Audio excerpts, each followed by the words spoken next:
Now, I know many of you were convinced that last night about 6 o'clock local time, the world was going to come to an end. Just because it hasn't doesn't mean that it's not nearby. Because my appearing today at Yale University is surely one of the 4 horsemen of the apocalypse. But listen, today is your day. Please do not turn off your electronic devices. Leave your iPhones, your iPads, your sidekicks, your droids, your Blackberries powered up, recording, photographing, texting out all that emerges from this stage over the next few minutes. By the way, I'm sporting the hat. It ain't coming off.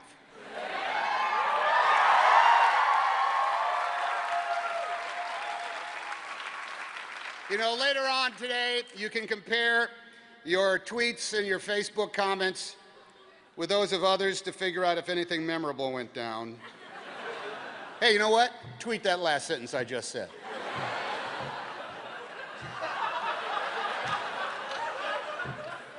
It'll give you something to do.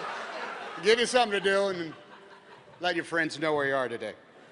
Okay, take this speech and set it to music and maybe insert some crazy kooky graphics. Star in that video yourself, post it on the web, and if it becomes a viral sensation, you'll be equal to any cat playing with a paper bag.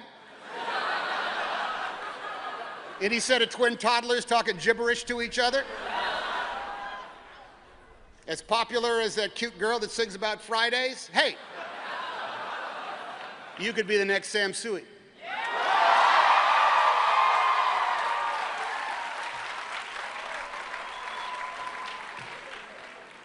Such are just one of the possibilities in our brave new world, the world you now inherit, whether you like it or not.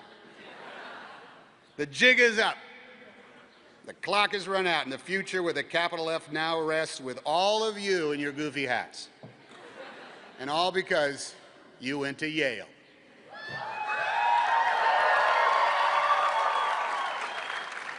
You are now the anointed, the charge holders, the best and the brightest. Each of you a shining hope for our nation and the world.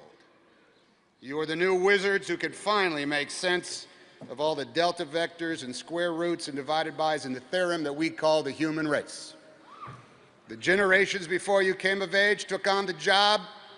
Now it's your turn. Welcome. You know, I once had a friend who had a rich uncle who promised to pay for his college as long as my friend wished to stay in school. You should stay in school as long as you can, the rich uncle said, because when you get out of college, you got to work every day for the rest of your life.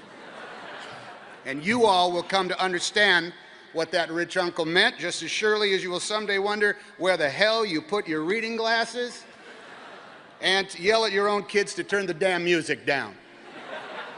On spring days like today, it's traditional for us to ponder the state of the world and implore you all to help make it a better place, which implies that things are somehow worse today than when we up here were where you are sitting right now. I'm not so sure the planet Earth is in worse shape than it was 4 years ago.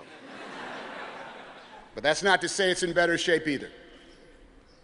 Refraining from waxing nostalgic and comparing our then to your now and avoiding any talk of you kids these days with your rap and your hip hop and your Snoopy Dogg daddies with the Diddy Pops. With your 50 cents and your quarter cents. A sober look shows that just as the world has gotten to be a better place after all, it has also grown a bit worse at the exact same rate. A one step up, one step back sort of cosmic balance between forward progress and cultural retreat that puts mankind on a bell curve of existence, that shows a small segment enjoy ease and comfort while an equal proportion struggle on with little hope in the fortunes of the remainder, either on a rise are on the wane in this confounding tide of so many damn things that we grow oblivious to the shifts in the quality of our lives. Graduation day is a proper occasion to put a toe in the global waters, and I think the mercury shows that things are much as they always have been. 10 years ago, we busied ourselves with trivial stuff imbued with importance, and then came 9/11. In 1991, riches were created in new businesses that had never existed. Then that economic balloon burst. In 81, I had a great job on TV. And in 82, Bosom Buddies was canceled.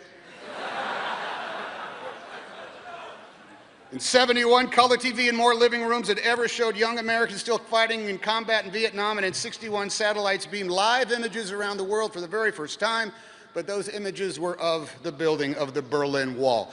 Now, this 10-year grid shows the same yin-yang thing, and I'm trying to copyright that. Yin-yang thing. Copyright Tom Hanks. It shows the same yin-yang thing, thank you, on graduation day 2011. You know, we all have these devices that can make a permanent record of revolutionary change on the other side of the globe, as well as hate-filled diatribes from across town. Fewer and fewer in our country go to bed hungry, but did you see how obesity now affects about half our population? No matter how many bargains we find at the local U-Mart, many of us still struggle to pay the rent and the utilities. Our country is no longer in physical or even ideological war with our enemies for most of the last century, but in the 11.5 years of the third millennium, our armed forces have been fighting in the field for 9 of them. Purchasing intellectual property and the work of artists we admire is as simple as clicking a mouse and paying less than a few bucks, which means you may find that there is no guarantee in making a living at your chosen discipline. Now, some advantages, particular to this age, are not to be denied. Boredom seems to have been vanquished. There is always something to do. But hasn't this translated into a perpetual distraction in our lives? In the bathroom, at the dinner table, in the back seat, at a wedding, at a bris, at a graduation day.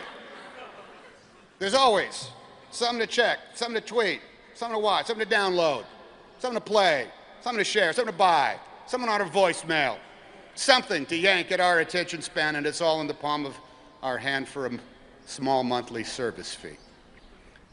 That same technology has allowed for a surplus of celebrities, and that is nothing to cheer about.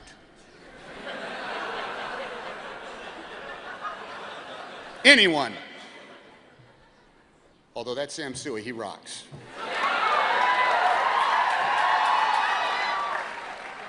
Anyone can enjoy the perks of notoriety now, and the duration of fame has been lengthened from Andy Warhol's brief 15 minutes to a good 15 months, if you're willing to do certain things on camera.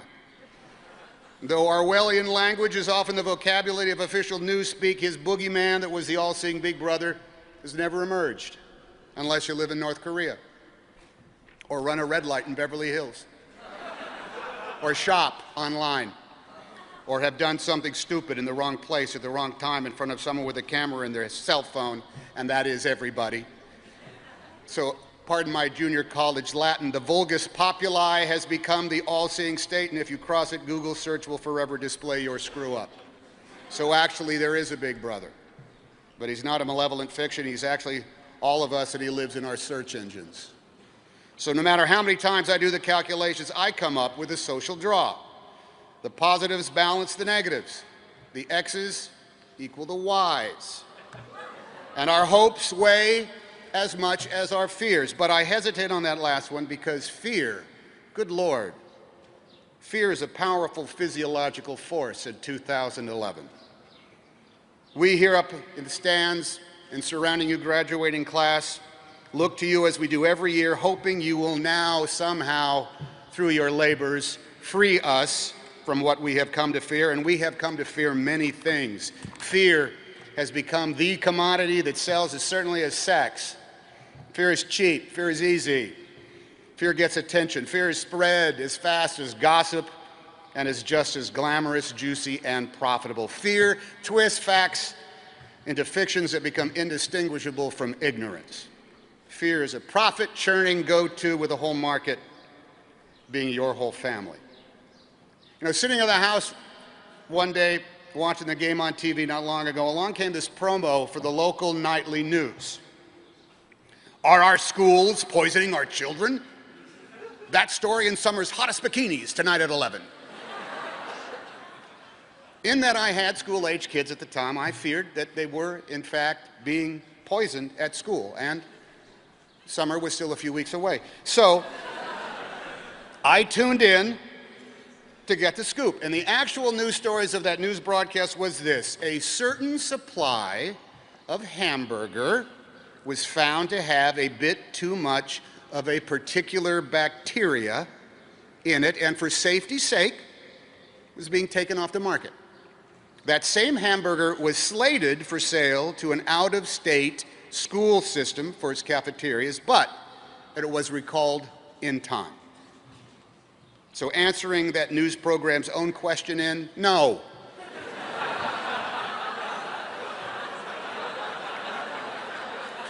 Our schools were not poisoning our children. But yes, that summer there would be some very hot bikinis at the beach. Now, the early American naval commander John Paul Jones said, "If fear is cultivated, it will become stronger. If faith is cultivated, it will achieve mastery."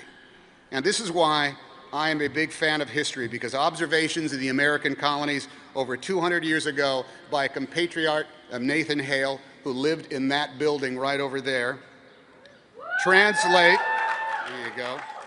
translate word for word to the United States in 2011. "For I take that fear to be fear in the large scale, fear itself, intimidating and constant. And I take faith to be what we hold in ourselves, our American ideal of self-determination.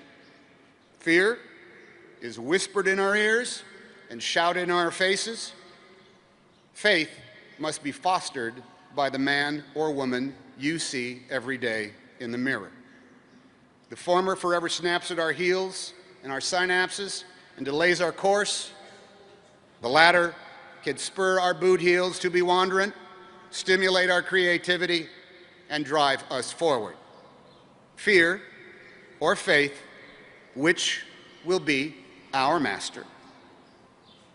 3 men found that they could no longer sleep because of their deep-seated fears. This is a story I'm telling.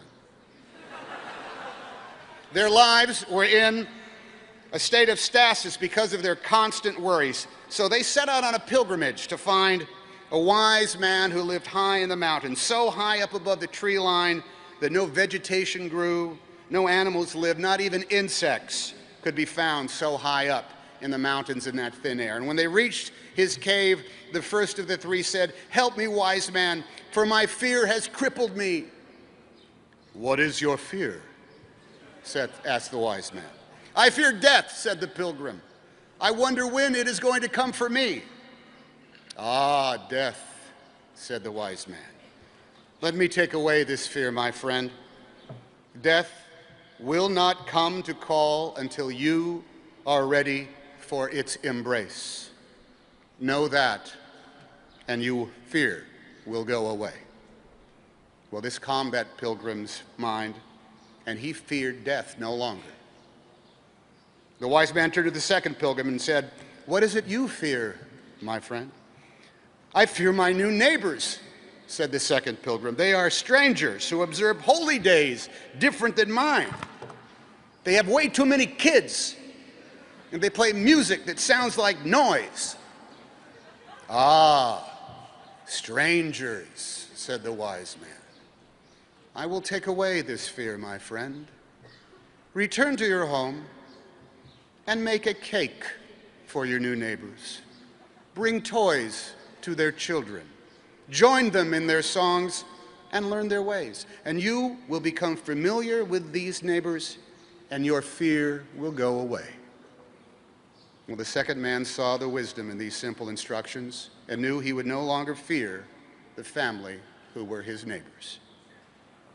There in the cave, so high in the mountains that nothing could live, the wise man turned to the last pilgrim and asked of his fear.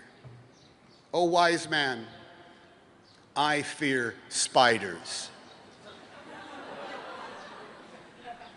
When I try to sleep at night, I imagine spiders dropping from the ceiling and crawling upon my flesh, and I cannot rest." "Ah, spiders," said the wise man. "No shit, why do you think I live way up here?"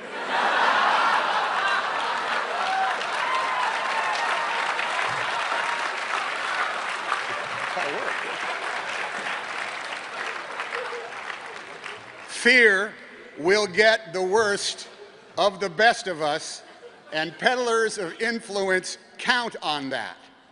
Throughout our nation's constant struggle to create a more perfect union, establish justice, and ensure our domestic tranquility, we battle fear from outside our borders, from within our own hearts, every day of our history. Our nation came to be despite fear of retribution for treason from a kingdom across the sea. America was made strong and diverse because here people could live free from the fears that made up their daily lives in whatever land they called the old country. Our history books tell of conflicts taken up to free people from fear, those kept in slavery in our own states, and to liberate whole nations under the rule of tyrants and theologies rooted in fear. The American cause, at its best, has been the cultivation of a faith that declares we will all live in peace when we are all free to worship as we choose, when we are free to express our hearts, and when we all seek a place free from fear. But we live in a world where too many of us are too ready to believe in things that do not exist. Conspiracies abound. Divisions are constructed. And the differences between us are not celebrated for making us stronger, but calculated and programmed to set us against each other. Our faith is tested by unpredictable providence and threatened when common sense is corrupted by specific interests. Speaking from 54 years of experience, the work towards a more perfect union is a never-ending concern that involves each and every one of us. Evidence that our nation is becoming a better place is everywhere. But each new day, fear is, as the Jersey poet said, lurking in the darkness on the edge of town. Your rising from bed every morning will give fear its chance to grow stronger, just as it will afford faith its chance to blossom. You will make the choice to react to one or create the other. And because you are smart enough to earn your place on this college day at Yale University, you will sense the moment and you will know what to do. In the meantime, ponder this front in the struggle against ceaseless fear and its ceaseless flow. In the coming months and years, veterans of wars in Iraq and Afghanistan will finally come home for good. After so many tours,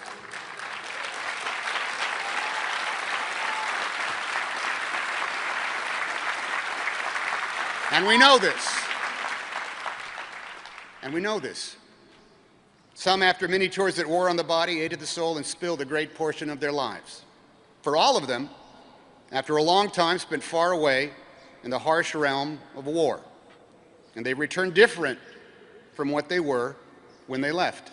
Surely their faith in themselves is shadowed by a fear of not knowing what is expected of them next.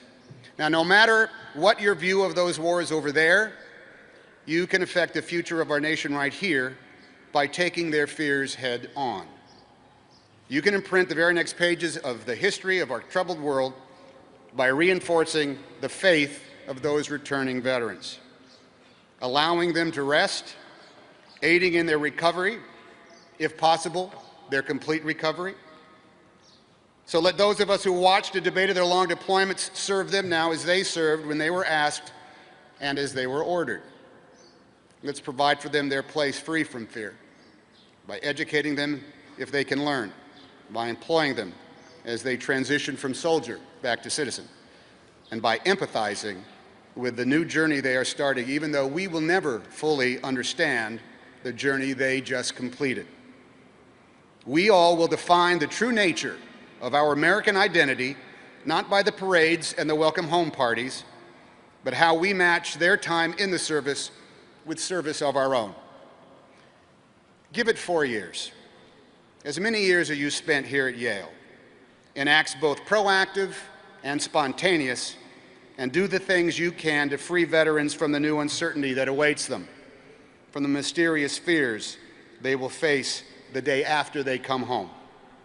Cultivate in them the faith to carry on, and they will do the rest. So Commencement Day arrives. Your work begins. Work that will not be always joyful to you. Labor that may not always fulfill you, and days that will seem like one damn thing after the other. It's true, you will now work every day for the rest of your lives. That full-time job, your career as human beings and as Americans and as graduates of Yale, is to stand on the fulcrum between fear and faith. Fear at your back, faith in front of you. Which way will you lean? Which way will you move? Move forward. Move ever forward. And tweet out a picture of the results. It may make you as famous as Sam Sui. Thank you, and congratulations.